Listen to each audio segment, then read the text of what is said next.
तो भगवान के हम पांव छू लेते हैं। चरण छूना भारतीय संस्कृति, सनातन धर्म और हमारा एक संस्कार है। चरण छूने का अर्थ है कि मैं आपको समर्पित हो गया, आपके चरण छूकर अपने शीश पर लगा दिया। अब मैं आपका हूं, आप जो करना चाहो करो।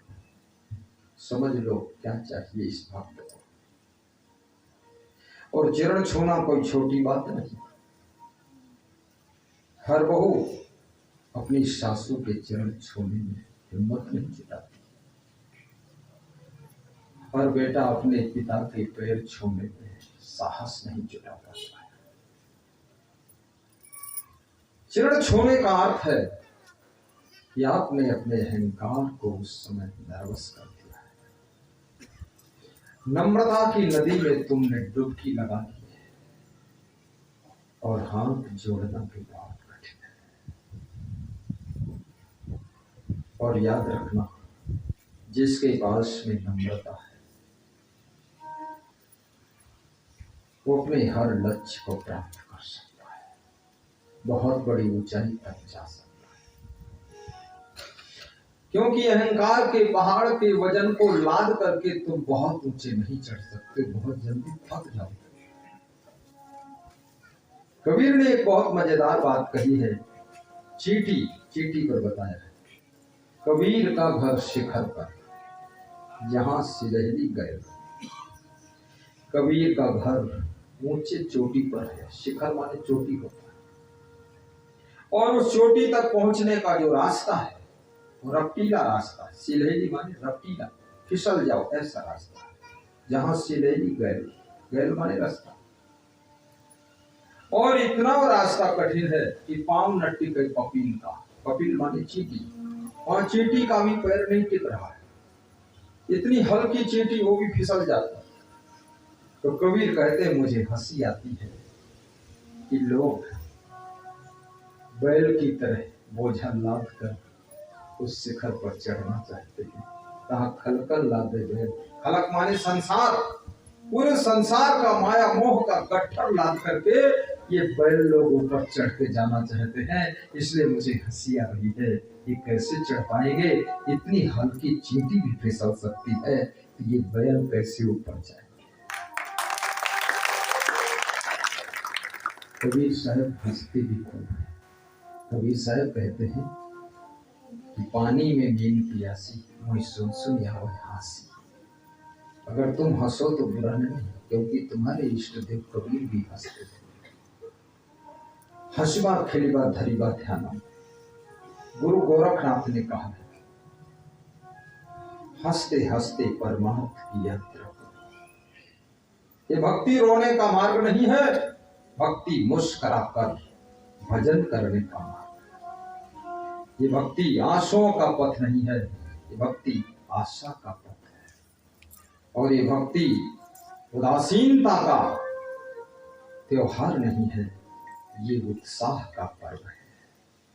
इसलिए भक्ति हमेशा प्रफुल्ल होकर करना चाहिए। जब राम का आगमन शिवरी की कुटिया पर होता है तो शिवरी कितना खुश है। आपने देखा होगा उसका सीरियल पर, शिवरी बहुत खुश है। बूढ़ी है, तो एक दांत भी गिर गए, बाल पक गए, लेकिन उसकी खुशी का ठिकाना नहीं। जो खुशी उस समय शिवरी को थी, वही खुशी आज गजानन साहू और सत्यनारायण महीना भर से वेट कर रहे थे, कब टाइम मिलेगा, कब टाइम मिलेगा। वो वेट कर रहे थे, हम लेट कर रहे थे। हमारे साधु प्रोग्राम सेट कर रहे थे।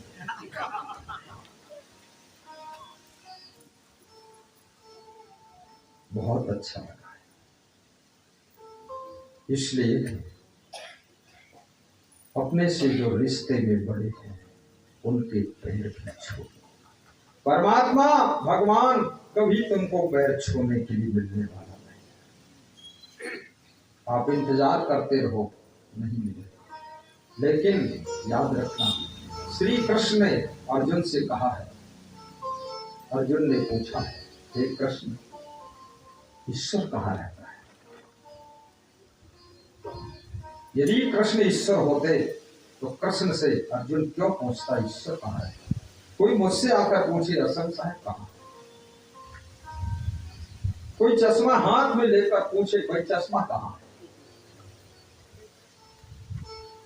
श्री कृष्ण कहते हैं, ईश्वर सर्वभूतम मम हृदय से अर्जुन तिष्ठति। हे अर्जुन, ईश्वर समस्त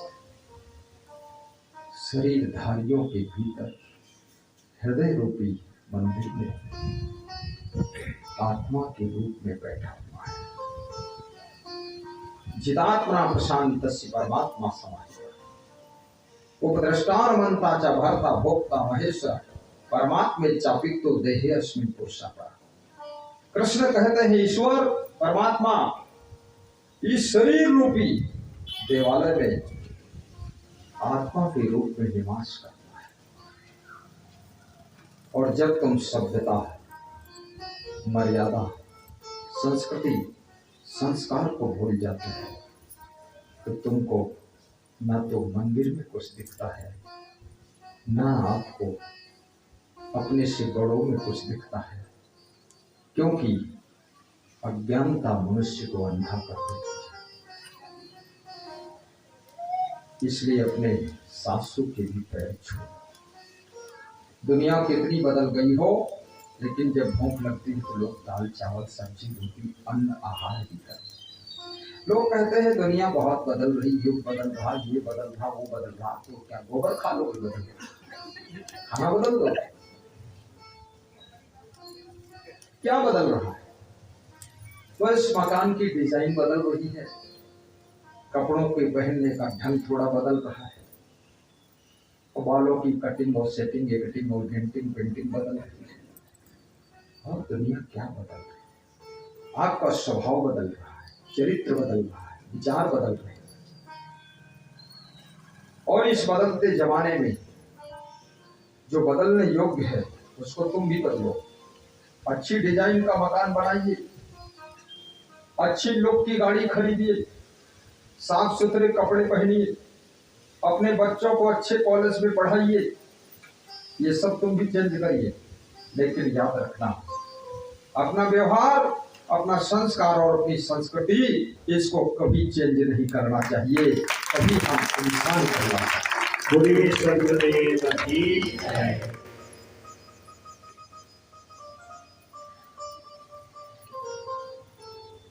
आपकी पसंद है कुर्ता पाजामा पहनिए, पैंट शर्ट पहनिए, साड़ी सलवार पहनिए, कोई बात नहीं, परंतु आपका संस्कार बहुत पावन रहना चाहिए। राजस्थान में मेरा सत्संग मिर्जापुर गांव में 12 बजे था। एक भक्त से मैंने पूछा कि तुम्हारे पास कार है? आनंद से पूछा, मैं कार है? उसने कहा हाँ कार है, अच्छी कार है। दूसरे से पूछा तुम्हारे पास? उसने कहा कार नहीं है, कार नहीं है, लेकिन कार नहीं है पर अहंकार जरूर है। कार वाले हम समझते कुछ नहीं। देखिए, तीसरे से पूछा तुम्हारे पास में क्या है? कार है? बोले ना कार है ना अहंकार है,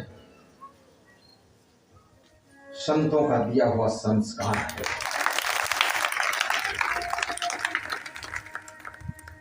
चौथा बैठा था, बोले इनके पास जो है सो है, लेकिन हमारी जिंदगी तो बेकार है।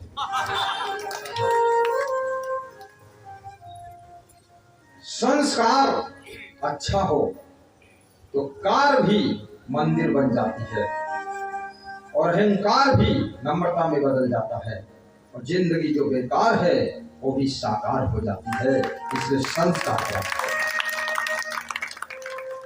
ये सत्संग इसीलिए रखा गया है, संस्कार के लिए। और जिसके अच्छे संस्कार हो याद रखना, उसका घर स्वर्ग हो जाता है। आप मरने के बाद जो स्वर्ग की कल्पना कर रहे हैं, ऊपर देखते हैं, हाथ भी उठाते हैं तो ऊपर स्वर्ग में जाएंगे। कोई हाथ नीचे को नहीं उठाता कि नरक में जाएंगे, सब ऊपर। और ये भी कहते सुना मैंने कि लोग कहते हैं एक दिन ऊपर तो जाना है, एक दिन जाना है कि एक रात जाना है, फिर क्या नीचे आना है, स्वर्ग।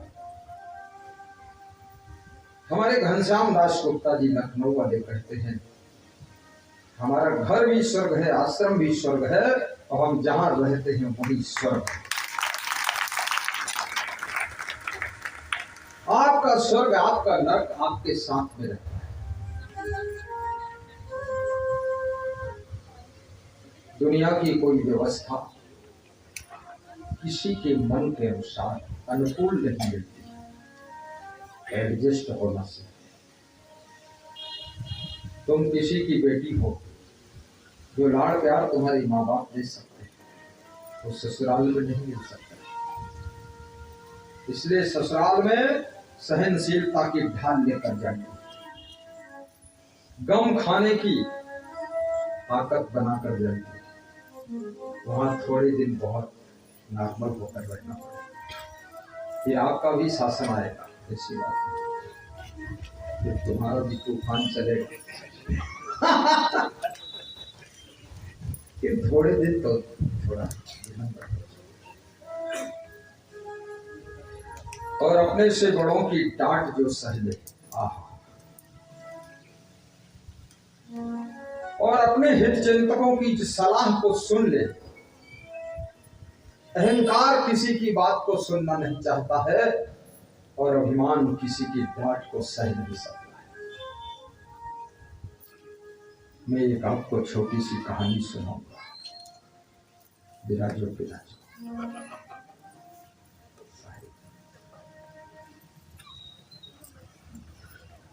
छोटी सी कहानी। एक मूर्तिकार पहाड़ी जंगल से गुजर रहा था। बड़ा दीवाना मूर्तिकार रहा होगा। उसके पास में छेली और हथौड़ी हमेशा फैले हुए रहती। उसने देखा उस जंगल में पहाड़ की एक चट्टान पड़ी थी। उसका मन आकर्षित हो गया। इस चट्टान में भगवान की मूर्ति बहुत अच्छी बन सकती। हथौड़ी निकालकर, छेनी निकालकर चट्टान पर मारने की तैयारी किया। हजारों वर्ष बीत गए, वो चट्टान चट्टान बनकर पड़ी हुई है, लेकिन मूर्तिकार की छेनी हथौड़ी अगर लग गई तो चट्टान भगवान की मूर्ति बन सकती है, मंदिर में पहुंच सकती है। ज्यों ही छेनी और हथौड़ी की चोट देने के लिए उठाया, चट्टान से आवाज निकली, एक खबरदार, हथौड़ी मत चला देना है। तुम कौन होते चलाने का? चोट मत करना। हथौड़ी और छेनी को रख दिया, आगे बढ़ा। एक दूसरी चट्टान पड़ी थी, थोड़ा छोटी थी। उसका मन फिर ललचा गया कि इसकी मूर्ति बना थी। हथौड़ी छेनी निकाला और वो चट्टान पर चोट मारा। चट्टान से आवाज आई, ए मूर्तिकार, तेरा इंतजार हजारों वर्ष से पड़े पड़े मैं कर रही हूं। आज तू मेरे भाग्य को उदय करने के लिए आया है। तुझे जितनी छेनी हथौड़ी की चोट मारनी है, हिम्मत के साथ मार दे और मेरी जिंदगी को चट्टान से भगवान में बदल कर।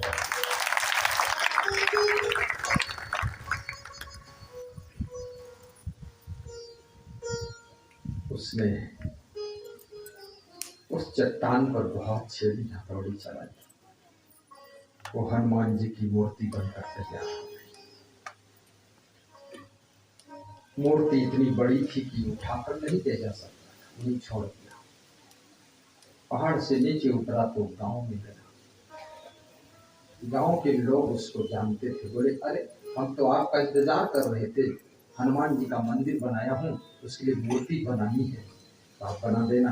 बोले मैं अभी बनाकर ही आया हूँ, चलो बैलगाड़ी लेकर के जंगल से वो मूर्ति ले आओ। गांव के लोग गए, गाड़ी लेकर के मूर्ति को ला करके मंदिर में स्थापित कर दिया। पूजा पाठ प्रारंभ हो गया। गांव के लोगों ने कहा एक और पत्थर का चट्टान चाहिए जिस पर लोग नारियल आदि फोड़ेंगे। बोले एक चट्टान और पीछे छोड़ कर आया हूँ। उस चट्टान ने छेड़ी हथौड़ी चलाने से इनकार कर दिया था, चलो उसको उठा लाते हैं और उस पर नारियल फोड़ा जाएगा। उस चट्टान को उठा लाए और मंदिर के बाहर रख दिया। और जो भक्तगण आते थे तो हनुमान जी को तो मस्तक नवाते थे उस चट्टान को, और दूसरी चट्टान की खोपड़ी पर नारियल फोड़ देते थे। एक दिन दोनों चट्टान आपस में बात कर रही थी,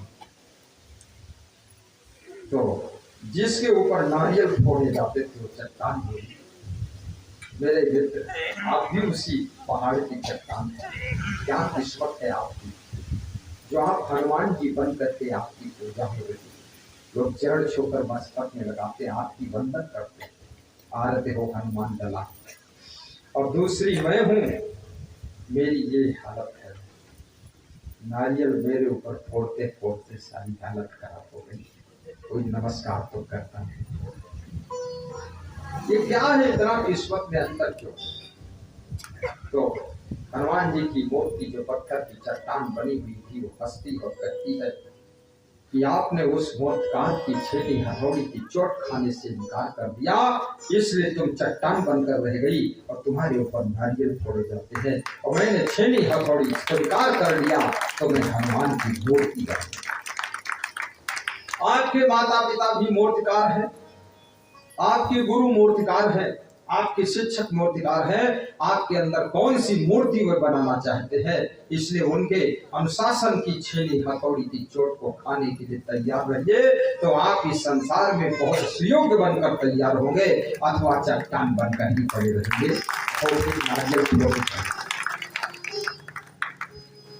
अनुशासन में रहना सीखो।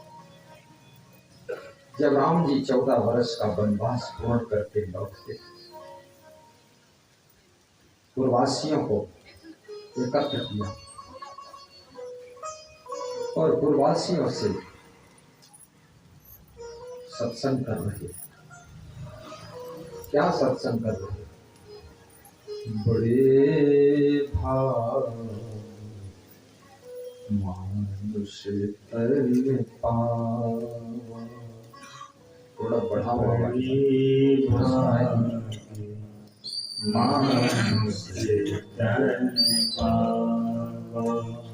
सुर दुर्लभ सत ग्रंथ गावा, सुर दुर्लभ सत ग्रंथ गावा,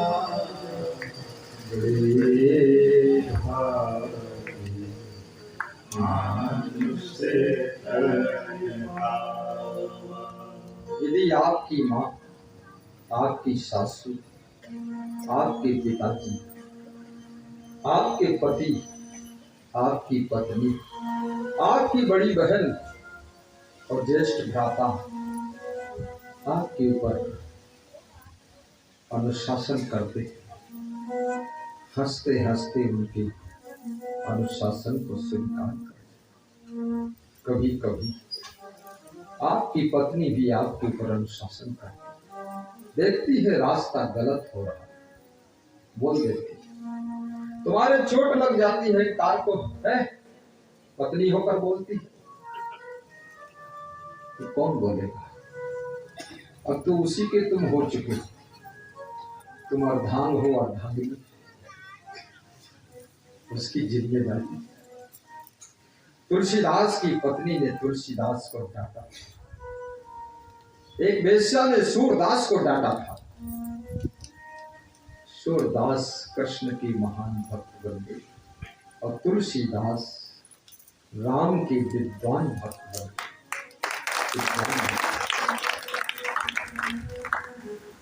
लेकिन अनुशासन किसी को अच्छा नहीं लगता है। यदि आपकी पत्नी कुछ कह दे तो 2-3 दिन तुम बोलते रूठ जाते, तुम नाश्ता नहीं करते, होटल में खाते। पति अगर कुछ कहते तो गठरी बांध के मायके पहुंच जाती। सासू कुछ बोल दे तब तो फिर जहर की पुड़िया खोल दो। और यदि बहु अच्छी बात कह दे सासू भी इसको सुन नहीं पाती। याद रखना, कभी कभी बेटा भी अपने पिता पर अनुशासन करता है। यहाँ छोटे बड़े रिश्तों की बात नहीं है, यहाँ बात सिर्फ इतनी है जो गलत राह पर जा रहा है उसको छोटा है रिश्ते में तो भी ब्रेक लगा सकता है।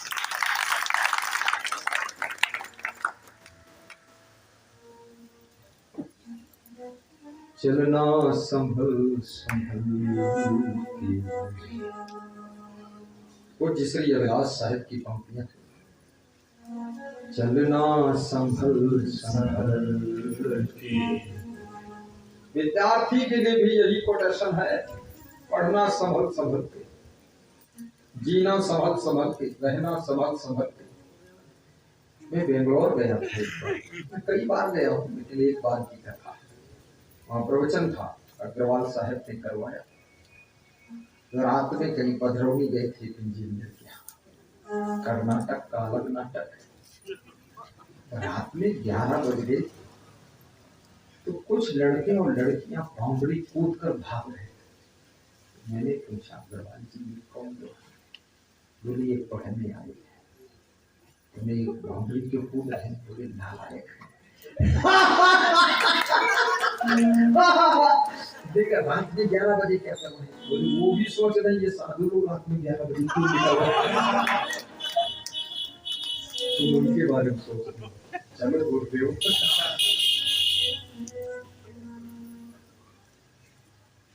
माँ बाप के पसीने का धन, माँ बाप के पसीने की कमाई एक एक पैसे जोड़कर तुमको दे रहे कि हमारा बेटा MBBS डॉक्टर बन जाए, कलेक्टर बन जाए, तहसीलदार बन जाए।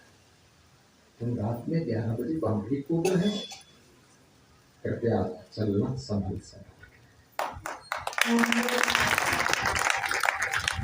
गुरु भी चाहता मेरा शिष्य बड़ा होशियार हो जाए, चतुर हो जाए, और वो शिष्य ऐसा है जहां बैठता वही सो जाता है।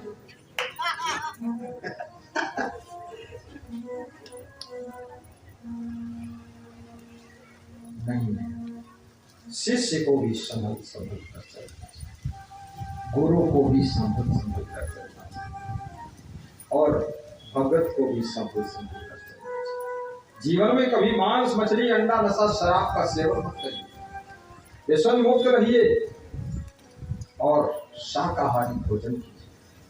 अचानक आपके घर में अगर गुरु आ जाए, संत आ जाए तो भी नाश्ता कर सके ऐसा घर और किचन टाउन में मिल सके।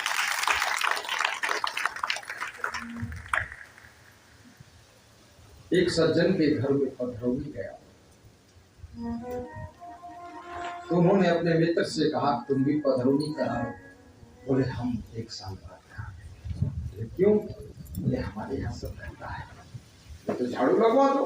अरे बोले बाहर नहीं भीतर गंदा, खान पान गंदा।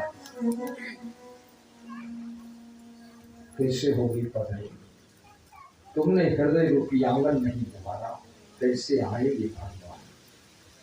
गा दो बाबा, 1-2 लाइन गा दो। तुलसी राम बाबा, तुमने आंगन नहीं बुहारा, कैसे आएंगे भगवान? तुमने आंगन नहीं बुहारा, कैसे आएंगे भगवान? हमने आंगन नहीं बुहारा, कैसे आएंगे भगवान?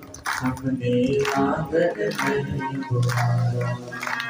सच्चे दिल से नहीं पुकारा, सच्चे दिल से नहीं पुकारा, कैसे आएंगे भगवान? कैसे आएंगे भगवान। हमने आंगन नहीं बुहारा, हमने आंगन नहीं बुहारा, कैसे आएंगे भगवान, कैसे आएंगे भगवान। हर कोने कल हंस कसाय की लगी हुई है तेरी, हर कोने कल हंस कसाय की लगी हुई है तेरी।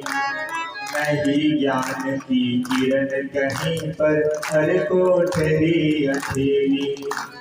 नहीं ज्ञान की किरण कहीं पर, हर कोठरी अंधेरी। आंगन अंधियारा चौबारा, आंगन अंधियारा चौबारा, कैसे आएंगे भगवान, कैसे आएंगे भगवान। हमने आंगन नहीं बुहारा, सच्चे मन से नहीं पुकारा, कैसे आएंगे भगवान, कैसे आएंगे भगवान, कैसे आएंगे भगवान, कैसे आएंगे भगवान। बोलिए सद्गुरु भगवान की जय। माइक चलाने वाले ऑपरेटर को हमने माना करना, क्योंकि व्यवहार बनाना पड़ेगा। अच्छा है बच्चा, छोटा है, शर्मा जाता है।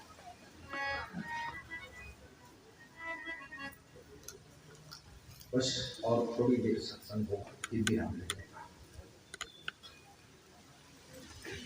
तो अपने दिल रूपी आंगन को सत्संग के झाड़ू से साफ करो और ईश्वर समस्त भूत प्राणियों के हृदय में आत्मा के रूप में परमात्मा विद्यमान, इसको समझो। अपनी माँ का भी आदर करो, पिता का सम्मान करो, दादा दादी की सेवा करो, सास ससुर से रूठो मत और भोजन बनाने में कभी थको मत। इतना खाओ कि छको मत, इतना बोलो कि बको मत।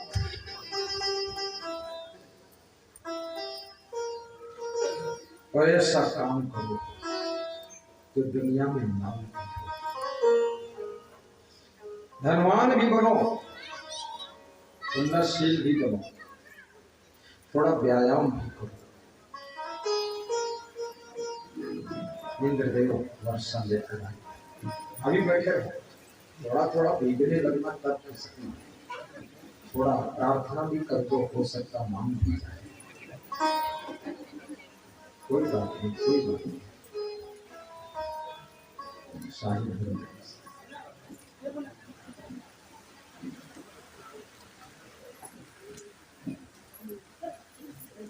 जय हो, जय हो। और अपने पति का भी आदर कर, क्योंकि सांसारिक जीवन में पति का भी बहुत बड़ा स्थान है। हिंदू धर्म में, भारतीय संस्कृति में पति और पत्नी का रिश्ता कोई छोटा मोटा रिश्ता नहीं, बहुत बड़ा रिश्ता। भगवान राम से सीखो, महारानी सीता से सीखो। रावण के पास में सोने की लंका है और सीता जी को रावण लंका में अशोक वाटिका में ले जाकर बिठाता है और सोना चांदी का भी लालच देता है। 1 तोला की नथुनी पहनोगी, क्या फर्क है? सोने के बेड पर सो जाना, सोने के चप्पल पहन लेना और सोना की थाली, लोटा, गिलास, सोने की दीवार, मुझे करो स्वीकार। सीता ने कहा कि इन आंखों से तो तुमको मैं देख भी नहीं सकती, क्योंकि इसमें मेरे पति देव भगवान श्री राम की छवि समाई है।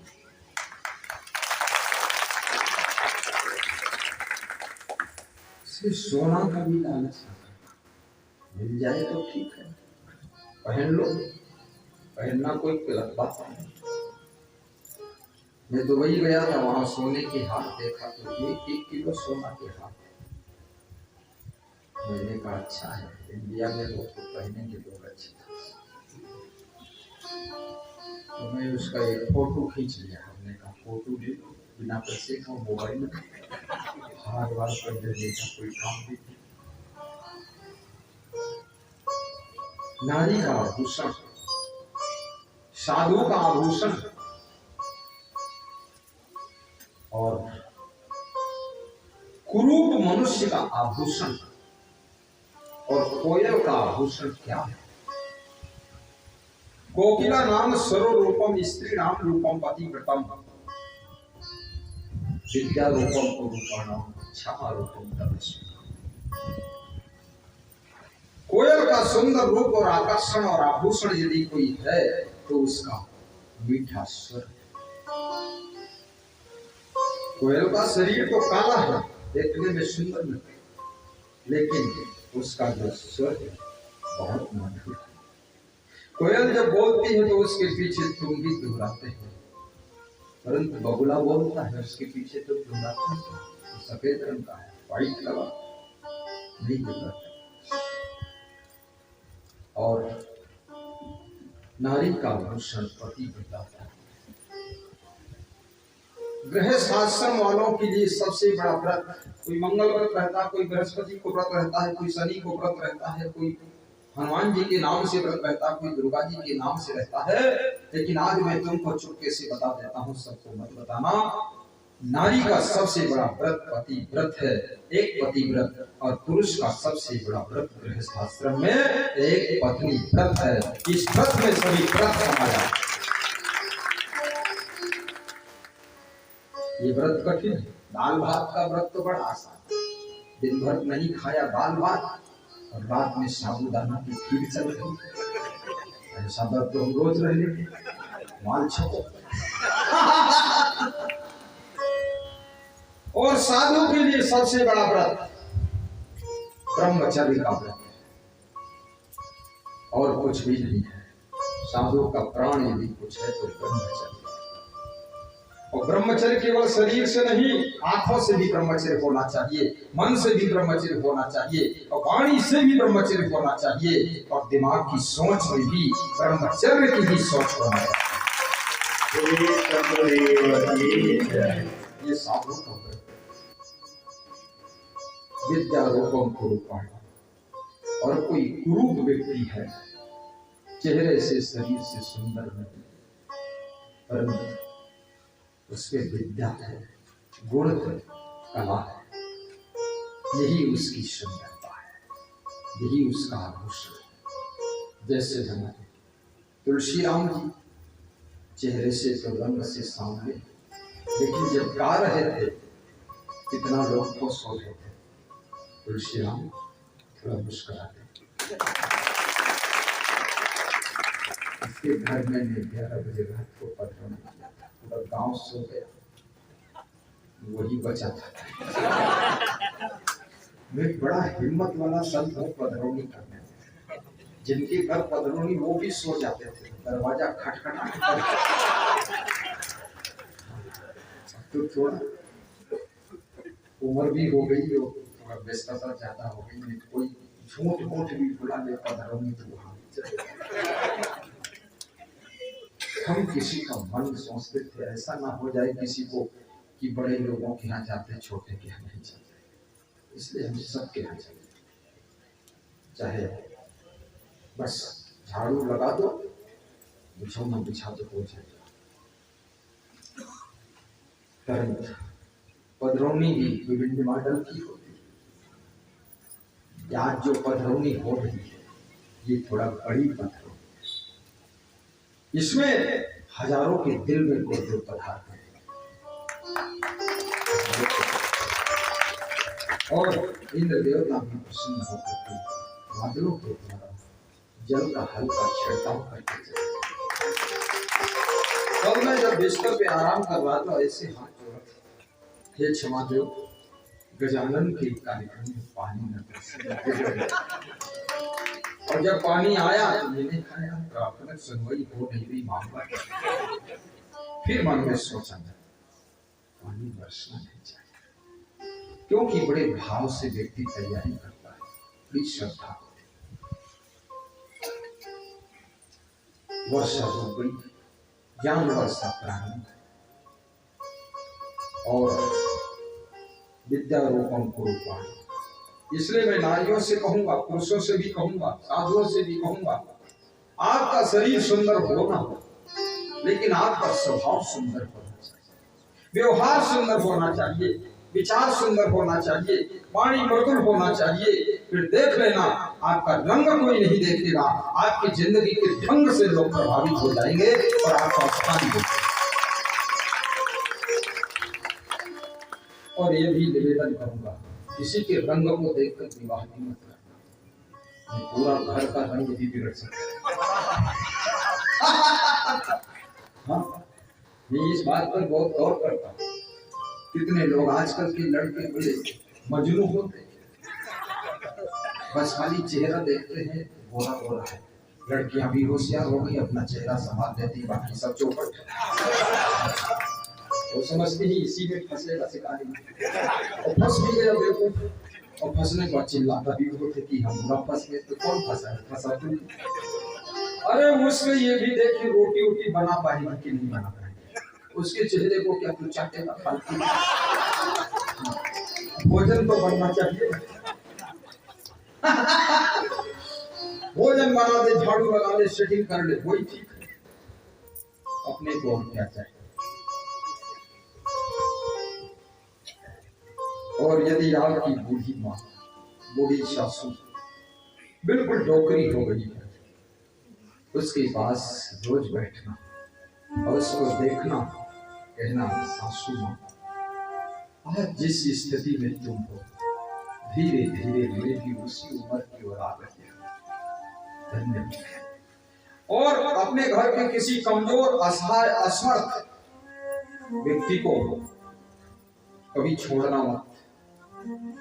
और मैं ये भी कहूंगा, अगर आपका शरीर कमजोर होता जा रहा है, बूढ़ा होता जा रहा है, शक्तिहीन होता जा रहा है, तो बस एक ही शास्त्र को पढ़ लेना, उस शास्त्र का नाम है प्रशंसा शास्त्र। अपने बेटे बहू का गुणगान करना कि मेरी बहू बहुत अच्छी है, उसी से सेवा होगी, नौक झोंक मत निकाला कर। बस अब वह समय जा चुका है। नेपोलियन बोनापार्ट फ्रांस का उच्च सेनापति था, राष्ट्रपति के पद पर पहुंच गया थे, एक सैनिक से इतनी लंबी ऊंचाई पर पहुंचा। जब उसे बंदी बनाया गया, उसने युद्ध बहुत किया, तो काला पानी हुआ, एक टापू पर रखा था।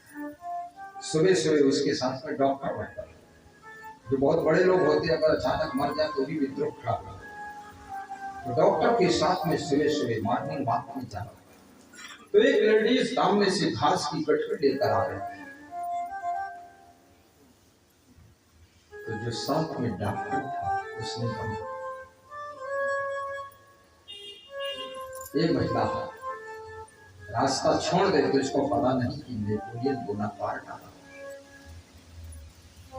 नेपोलियन बोनापार्ट ने उस डॉक्टर का हाथ पकड़ा और दबाया अपने पंजों से, बोले ऐसा मत बोलो, बोले फिर, बोले मुझसे बोलो कि महिला आ रही है, अब मैं रास्ता छोड़ दूं तो ठीक है, क्योंकि वो समय जा चुका है, जब मैं राष्ट्रपति था, अब मैं सजा में हूँ, काला पानी में हूँ, अब मैं रास्ता छोड़ दूंगा।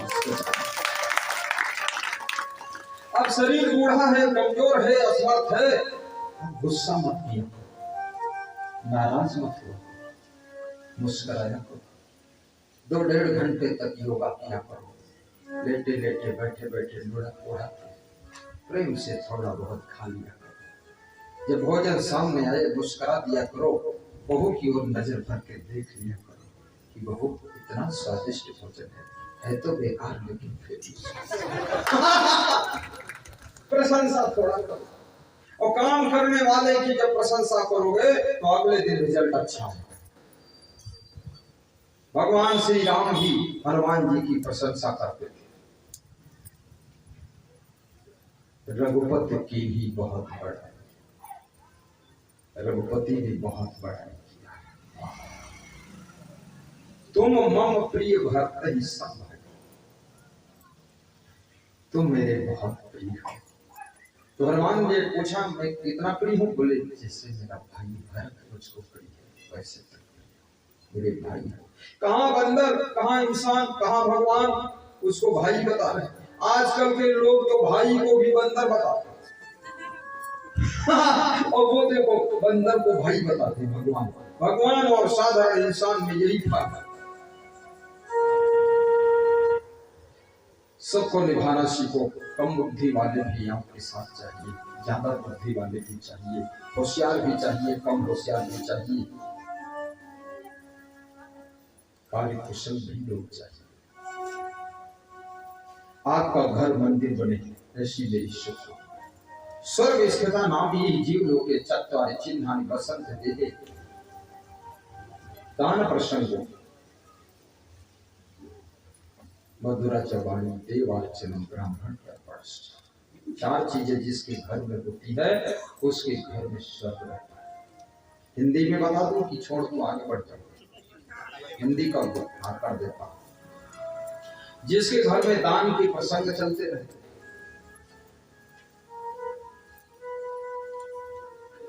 कोई भिखारी भी आ गया थोड़ा दे दिया क्या फर्क पड़ता है। मुझसे नेपाल में एक भक्त ने पूछा कि मैं पशुपतिनाथ मंदिर जाता हूँ तो नई गड्डी लेकर जाता हूँ 5-5 रुपए वाली, सबको एक एक बांट देता हूँ। मेरा एक गड्डी पूरी हो जाती है, बोले दूसरी गड्डी भी ले जाता हूँ। हमने कहा इतनी गड्डी आती कहाँ से? बोले गरीबी हद से ज्यादा थी। तीनों बेटियां अमेरिका में पहुंच गई, तो बेटा कोई है नहीं, तो बेटियां हर महीने में 1-1 लाख तीनों बेटे 3 लाख दान करने के लिए खूब दान किए धन ना घटे जो सहाय। कबीर, रघुवीर, महावीर जो भी सहाय हो जाए। यहाँ पर जगत उदाहरण देख लीजिए, सब भक्त बैठे हैं। हर साल उनके यहाँ संत जाते हैं, कहीं हम जाते हैं, कहीं कोई और संत जाते हैं। खर्चा होता है, दान पुण्य होता है। लोग सोचते हैं इनका ये हो रहा वो, नहीं, इनका और विकास हो, उन्नति हो। क्योंकि कोई महान संत, तपस्वी संत जब आपके घर में एक कोड़ी खाएगा, एक गुलगुल खाएगा, तो उस संत की तपस्या का पुण्य भी आपके भाग्य में जुड़ जाएगा।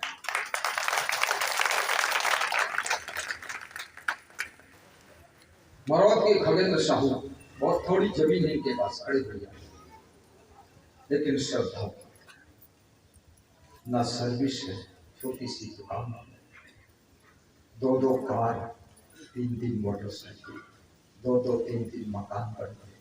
वो खुद कह रहे पता नहीं कैसे पढ़ रहा है।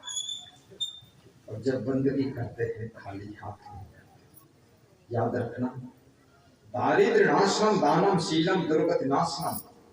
दरिद्र का नाश दान से होता है, और दान करना बहुत कठिन होता है, क्योंकि दान करने जब तुम चलते हो तुम्हारे भीतर बैठा हुआ लोभ तुमको रोक देता है। प्यारी बहन, बहुत लोग देते हैं, कोई जरूरत समझाता है। कन्यादान, श्रम दान, दान में केवल धन का दान ही नहीं, प्रेम दान, समय दान, रक्तदान, नेत्रदान, किडनी दान और प्रेम दान, सेवा दान, गौदान। हमें एक भक्त ने गाय दान दिया, बिहार के भक्त। तो गाय में देखा नहीं कैसे, उसने वहीं से दे दिया, हमने ले लिया, पैसे दे दिया, गाय से और लग गया। मैं बिहार गया, वो मिला, बोला गौदान किया, उसके 10 दिन बाद नौकरी लग गई, 40,000 महीना मिल रहा है। गाय का 21,000 ही दिया। दान कभी खाली नहीं जाता, सेवा करके तो देखो, माता पिता की सेवा में भी उदार रहो, बुद्धि दान भी करो, ज्ञान दान भी करो और क्षमा दान भी करो। कभी परिवार में किसी सदस्य से थोड़ा गलती हो जाए, क्षमा, अति हो गया तब तो कुछ एक्शन लेना पड़ेगा, लेकिन अगर लिमिट में है तो क्षमा से चल जाए। और याद रखना, मधुरा चबाड़ी जिसकी मधुर वाणी, जिसके घर में लोग ऊंची आवाज में चिल्लाते नहीं है, उस घर में स्वर्ग निवास करता है। धीरे बोलते मीठा बोलते। देवाचरम जिसके घर में दैवी संपदा के लक्षणों को लोग धारण करते हैं। देव स्वरूप अतिथि का सम्मान होता है, देवी स्वरूप का माता और बहनों का आदर होता है, उस घर में स्वर्ग निवास करता है। ब्राह्मण तर्पणश्च जितेन्द्रिया धर्म परा स्वाध्याय निर्भर शुचि काम क्रोधो वसुल सिद्धम देव ब्राह्मण। जो जितेंद्री है, धर्मपरायण है, स्वाध्याय में दत्त है, अंदर बाहर से पवित्र है, काम क्रोध को जिसने बस में कर लिया है, देवता लोग उसको ब्राह्मण कहते हैं। आपका घर ब्राह्मण के घर में हुआ हो ना हो जन्म हुआ, लेकिन आप ब्राह्मण हो। ये सब ब्राह्मण ही बैठे हुए, क्योंकि सब ब्राह्मण के लक्षण है। आप जन्म जायते ब्राह्मण, एक तो जन्म हुआ है ब्राह्मण घर में, पैदा हो गए वो भी ब्राह्मण कहे जाते हैं, लेकिन वास्तविक और सच्चे ब्राह्मण वो है जिनमें ब्राह्मण के गुण कर्म और आचरण होते हैं, वो सदाचारी होते हैं। शौचम आर्जवम शांति ज्ञानम विज्ञानम आस्तिक्यम ब्रह्म कर्म स्वभावम यस्य सर्वे समारंभा काम संकल्प वर्जितम ज्ञानं कर्मणं तमाम पंडितम बुद्धम। आपके घर में ये सब लक्षण होना चाहिए और अपने घर के बुजुर्गों को प्रेम दीजिए, बच्चों को स्नेह दीजिए, समकक्ष वालों को हिल मिल कर रखना भी सीख लीजिए।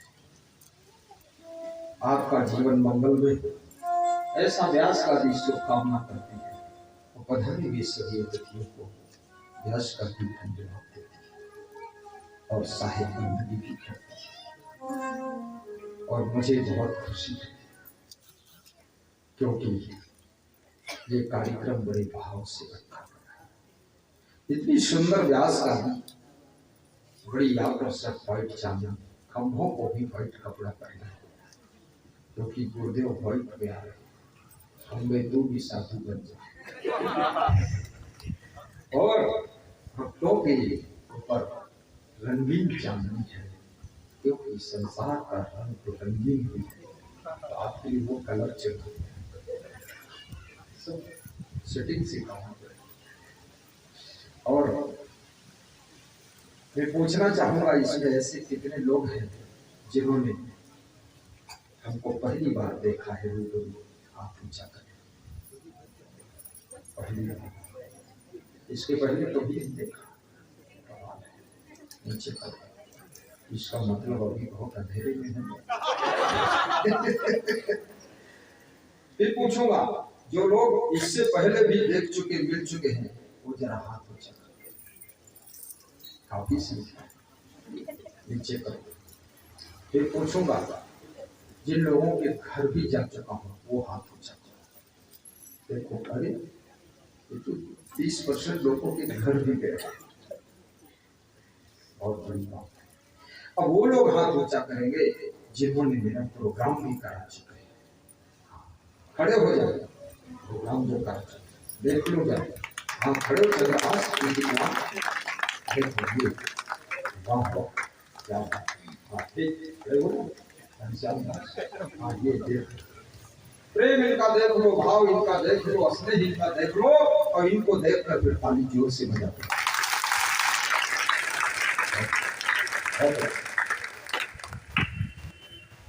लखनऊ से जो भक्त जी आए हैं ना, आरटीओ साहब, वो भी बड़े खुश हैं छत्तीसगढ़, बहुत गदगद हैं, सोच रहे हैं कि यही जन्म होता, यही गारंटी होती। बड़े हो और भाई, हाँ देखो, हाँ देखो फिर और तुम लोग, हाँ देखो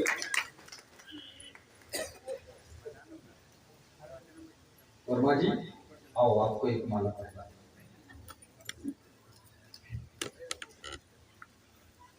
तुम ही मेरी मंदिर, तुम ही मेरी पूजा, तुम ही देवता हो, तुम ही देवता हो।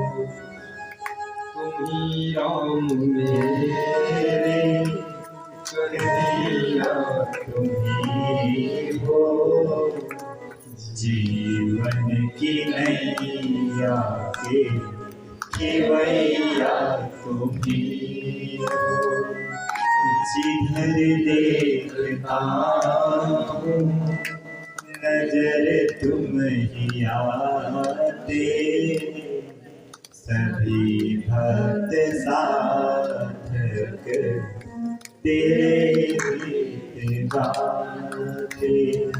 गीतों की माला के रचैया तुम ही हो, जीवन की नैया के खेवैया तुम ही हो।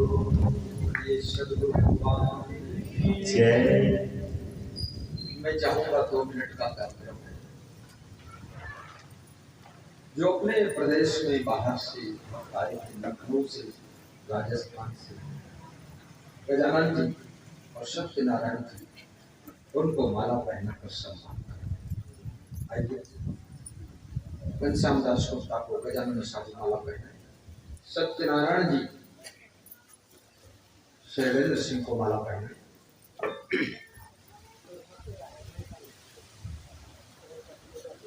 आप उधर चले, हाँ माला है, दे दो, दे दो, ले लो।